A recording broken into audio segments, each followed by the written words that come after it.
في مطار الحسيمة عملية عودة المهاجرين تبلغ ذروتها، اكتظاظ في جميع المعابر، وأعداد العائدين فاقت 26 ألف، ما يعني زيادة قدرها 26% بالمقارنة مع نفس الفترة من السنة الماضية. روبورتاج فؤاد عزوزي وعبد العليم مكاوي.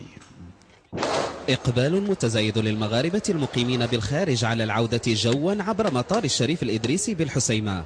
أزيد من 26 ألف مسافر عادوا إلى بلدان الاستقبال، مسجلين بذلك ارتفاعا مهما في عدد المسافرين ناهز 26%. سجلنا 26620 مهاجر مقابل 23052 بمعدل يعني 26% زيادة مقابل السنة الماضية.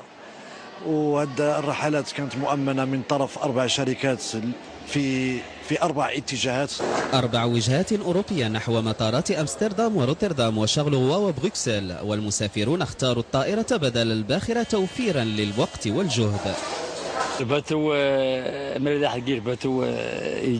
من يختار العبور عبر الباخرة من يجب أن يسافر على متن السيارة، والسفر عبر السيارة أمر متعب بالنسبة لنا. 2 ساعات فقط مدة السفر عبر الطائرة. لدي عطلة من أسبوعين، لن أمضي 3 أيام في الطريق، فالطائرة تسهل السفر. الطيارة يسهل الحال. السعادة كل شيء مليح الحمد لله. نسيد على خير نقب على خير إن شاء الله.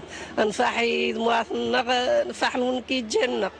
مطار الشريف الإدريسي بالحسيمة أمن خلال عملية العبور لهذه السنة أزيد من 120 رحلة مقابل 105 رحلات فقط السنة الماضية.